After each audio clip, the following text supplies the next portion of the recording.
What a make over భయ్యా. అప్పుడు చిరంజీవి సినిమాలో చైల్డ్ ఆర్టిస్ట్గా 10 ఏళ్లుగా ఇండస్ట్రీకి దూరం. తెలుగు సినీ ప్రపంచంలో చైల్డ్ ఆర్టిస్టులు అంటే ఒక ప్రత్యేకమైన క్రేజ్ ఉంటుంది. చిన్న వయసులోనే తమ నటనతో ప్రేక్షకుల హృదయాలను గెలుచుకుని సినిమాలో గుర్తుండిపోయే పాత్రలు చేస్తారు. అలాంటి బాల నటుల్లో ఒకరు శ్రియా శర్మ. ఒకప్పుడు మెగాస్టార్ చిరంజీవి సినిమాలో చిరునవ్వులతో ఆకట్టుకున్న ఈ చిన్నారి ఇప్పుడు పూర్తిగా మారిపోయిన లుక్తో సోషల్ మీడియాలో వైరల్ అవుతుంది. దాదాపు 10 ఏళ్లుగా సినిమాలకు దూరంగా ఉన్న ఆమె లేటెస్ట్ మేకోవర్ చూసి అభిమానులు షాక్ అవుతున్నారు. ఈ వీడియోలో ఆమె సినీ జర్నీ, ఫేమ్, బ్రేక్, రీఇంట్రెస్ట్ అన్నీ తెలుసుకుందాం. చిన్న వయసులోనే యాడ్స్ ద్వారా ఇండస్ట్రీలోకి అడుగుపెట్టిన శ్రియా వర్మ చాలా రోజుల తర్వాత గుర్తింపు తెచ్చుకుంది. కేవలం 5-6 ఏళ్ల వయసులోనే ఆమె కెమెరా ముందు చాలా సహజంగా నటించడం అందరినీ ఆకట్టుకుంది. ఆ తర్వాత ఆమెకు పెద్ద బ్రేక్ వచ్చింది మెగాస్టార్ చిరంజీవి నటించిన జై చిరంజీవ సినిమాతో. ఈ సినిమాలో ఆమె చిరంజీవి మేనకోడలిగా కనిపించి కామెడీ టైమింగ్ మరియు ఎమోషనల్ సీన్స్ తో ప్రేక్షకులను కట్టపడేసింది. ఆ చిన్నారి నవ్వు, అమాయకత్వం ఆ సినిమా విజయంలో కీలక పాత్ర పోషించాయి. జై చిరంజీవ సినిమా తర్వాత ఆమెకు తెలుగు, తమిళం, హిందీ, కన్నడ భాషల్లో వరుస అవకాశాలు వచ్చాయి. మహేష్ బాబు నటించిన దూకుడు, రామ్ చరణ్ రచ్చ, నాని నటించిన ఏటో వెళ్ళిపోయింది మనసు వంటి సినిమాల్లో బాలనటిగా నటించి మంచి పేరు సంపాదించింది. ప్రతి సినిమాలో కూడా ఆమె పాత్ర చిన్నదైన స్క్రీన్ ప్రెజెన్స్ మాత్రం చాలా బలంగా ఉండేది. దర్శకులు కూడా ఆమె డైలాగ్ డెలివరీ, ఎమోషనల్ ఎక్స్ప్రెషన్స్ ను చాలా ప్రశంసించారు. బాలనటిగా మంచి పాపులారిటీ వచ్చిన తర్వాత ఆమె హీరోయిన్ గా కూడా ప్రయత్నించింది. శ్రీకాంత్ తనయుడు రోషన్ తో కలిసి నిర్మలా కాన్వెంట్ సినిమాలో హీరోయిన్ గా ఎంట్రీ ఇచ్చింది.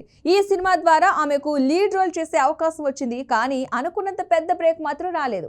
సినిమా బాక్సాఫీస్ వద్ద పెద్ద విజయం సాధించకపోవడంతో ఆమె కెరీర్ మళ్ళీ స్లో అయిపోయింది.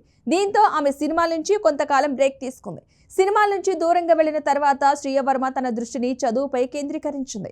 ఇండస్ట్రీలో ఉన్న ఒత్తిడి, పోటీ ప్రపంచం నుంచి కొంత దూరంగా ఉండి తన వ్యక్తిగత అభివృద్ధికి సమయం కేటాయించింది. చాలా మంది చైల్డ్ ఆర్టిస్టులు పెద్దయ్యాక కెరీర్ కొనసాగించలేకపోతున్నారు. కానీ ఆమె మాత్రం తన జీవితాన్ని కొత్త దిశలో మలుచుకుంది. ఇదే సమయంలో ఆమె ఇండస్ట్రీకి పూర్తిగా గుడ్ బై చెప్పిందా అనే ప్రశ్నలు కూడా అభిమానుల్లో వచ్చాయి. కానీ కొన్ని సంవత్సరాల తర్వాత ఆమె మళ్లీ వార్తల్లోకి వచ్చింది. అయితే ఈసారి నటిగా కాదు, రచయితగా కర్మ బ్యాక్ ఫైర్డ్ అనే పుస్తకం రాసి తన కొత్త టాలెంట్ ను బయటపెట్టింది. ఈ బుక్ ద్వారా ఆమె తన ఆలోచనలు, జీవితం మీద దృక్పథం, అనుభవాలను పంచుకుంది. ఒకప్పుడు బాలనటిగా అందరినీ అలరించిన అమ్మాయి ఇప్పుడు రచయితగా కొత్త గుర్తింపు సంపాదించుకోవడం విశేషం. ఇటీవల ఆమె తన 29వ పుట్టినరోజు జరుపుకుంది. ఈ సందర్భంగా ఆమె షేర్ చేసిన ఫోటోలు సోషల్ మీడియాలో వైరల్ అయ్యాయి. ఒకప్పుడు చైల్డ్ ఆర్టిస్ట్ గా చూసిన అభిమానులు ఇప్పుడు ఆమె లేటెస్ట్ మేకోవర్ చూసి ఆశ్చర్యపోతున్నారు. పూర్తిగా మారిపోయిన లుక్, స్టైలిష్ అవతారం, ఆత్మవిశ్వాసం నిండిన ఫోటోలు నెట్టింట ట్రెండ్ అవుతున్నాయి.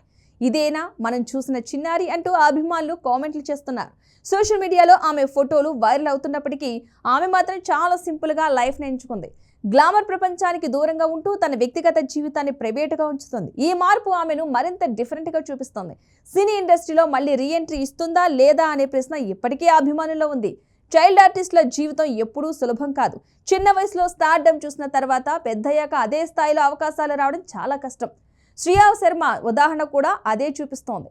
అయితే ఆమె తన జీవితాన్ని ఒక్క సినిమాకే పరిమితం చేయకుండా చదువు, రచన, వ్యక్తిత్వ అభివృద్ధి వైపు మలుచుకోవడం చాలా మందికి ఇన్స్పిరేషన్ గా మారింది.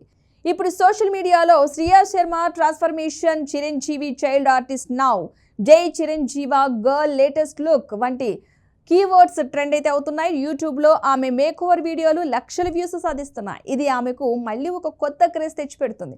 ఫ్యాన్స్ మాత్రం ఆమెను మళ్ళీ సినిమాలో చూడాలని కోరుకుంటున్నారు. మొత్తానికి ఒకప్పుడు చిరంజీవి సినిమాలో చిరునవ్వులతో మెరిసిన చిన్నారి ఇప్పుడు పూర్తిగా మారిపోయిన వ్యక్తిత్వంతో అందరి దృష్టిని ఆకర్షిస్తుంది. బాలనటిగా మొదలైన ఆమె ప్రయాణం, హీరోయిన్ ప్రయత్నం, ఆ తర్వాత రచయితగా మారిన జీవితం నిజంగా ఆసక్తికరంగా ఉంది. ఆమె మళ్ళీ వెండి తెరపై కనిపిస్తుందా లేదా అనేది సమయం చెప్పాలి. ఇక ఇలాంటి మరిన్ని లేటెస్ట్ సినిమా అప్డేట్స్ కోసం మా ఛానల్ను సబ్స్క్రైబ్ చేయండి.